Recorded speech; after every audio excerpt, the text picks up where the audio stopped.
Yesterday, we were talking about the mitzvah of tochecha, of rebuking one another. And we gave, lefi apshat, few reasons why we, or how we give tochecha, how to rebuke a person. I would like to tell you, or to share with you, with your permission, of course, is the Kabbalistic aspect of giving a musar and why people don't listen to us when we try to rebuke them.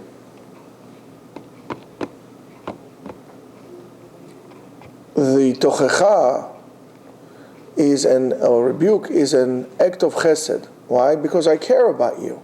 And if I see you doing something wrong, I would execute that caring by a word to tell you, listen, you're doing something wrong. Why are you doing it to yourself?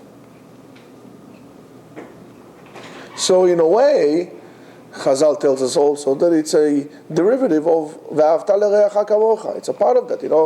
If I'm doing something wrong, I would like somebody to tell me. I don't want to fail. I don't want to hurt myself. Why didn't you tell me if you knew it was wrong, right? So as much as I would not want somebody else to sit on the side, not telling me, I should tell others as well.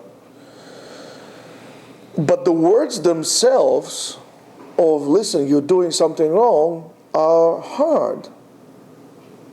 So saying it, like Moshe Rabbeinu said it, in a gentle way, in a matter of a hint, remez, it is what in Kabbalah would be considered as hamtakat dinim.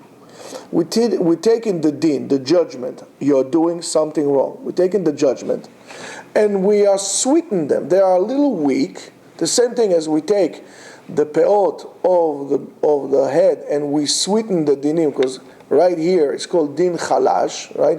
Soften dinim or weaken dinim, and we sweeten them by connecting them with the chesed of the beard.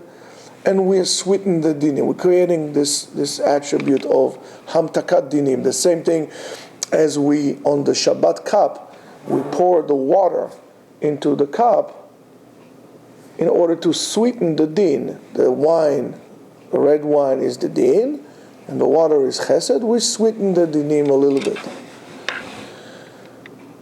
And the reason why it's being done, because if I'm going to tell you right away, without a personal connection, without a gentle hint way, there will be harsh din.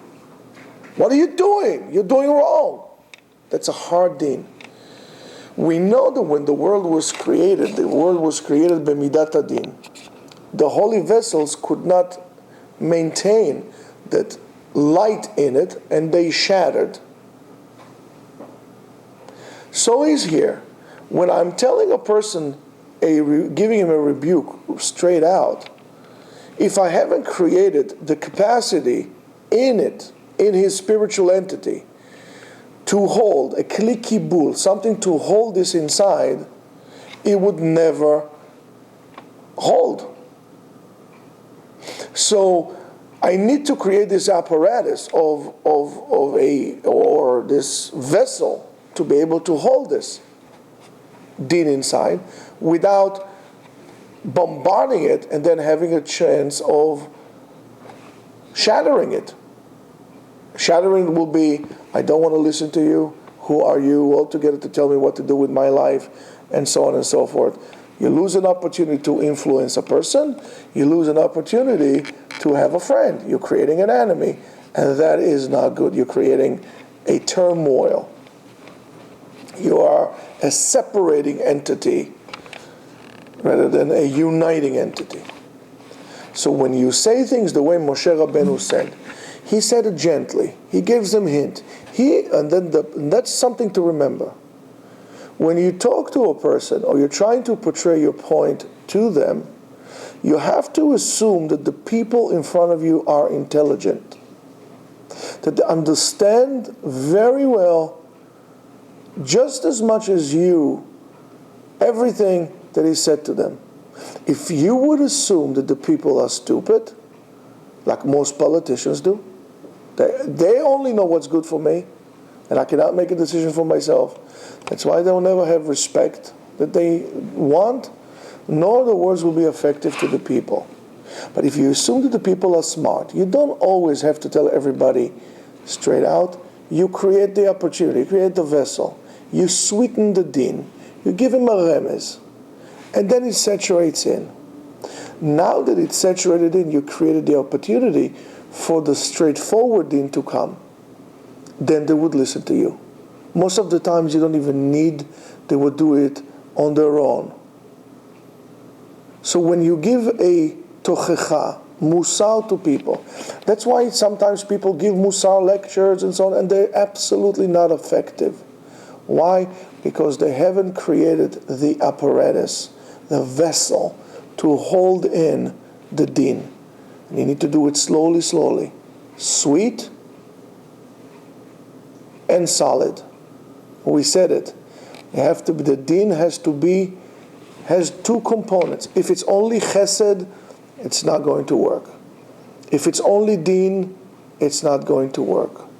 So when you're trying to help a person by giving him tochecha, I said, we have to be like an iron fist wrapped in cotton. Solid, but yet pleasant. So the person would understand where you're coming from, that the person would understand that you care for him. Give tochecha, but first give it to yourself. Give tochecha out of caring, not out of a point that you want to step on people, to put them as a footstep or a pedestal for yourself to show people how good you are. That we already accomplished a few weeks ago, why we shouldn't do that.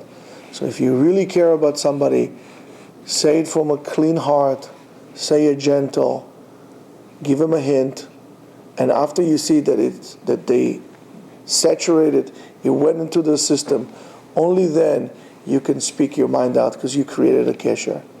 And that is the most important thing. When you give tochecha, you have to make sure that there is a connection, that you are present and your connection in that relationship.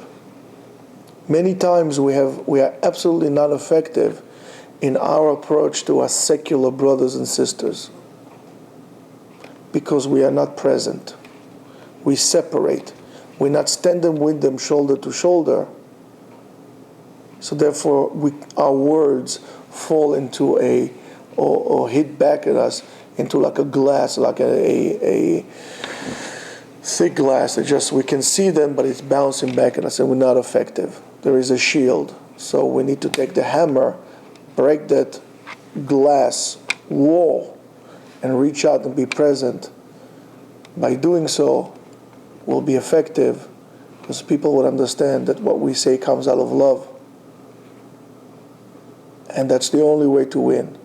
So be compassionate, have a lot of love, and have a lot of caring. Shabbat Shalom.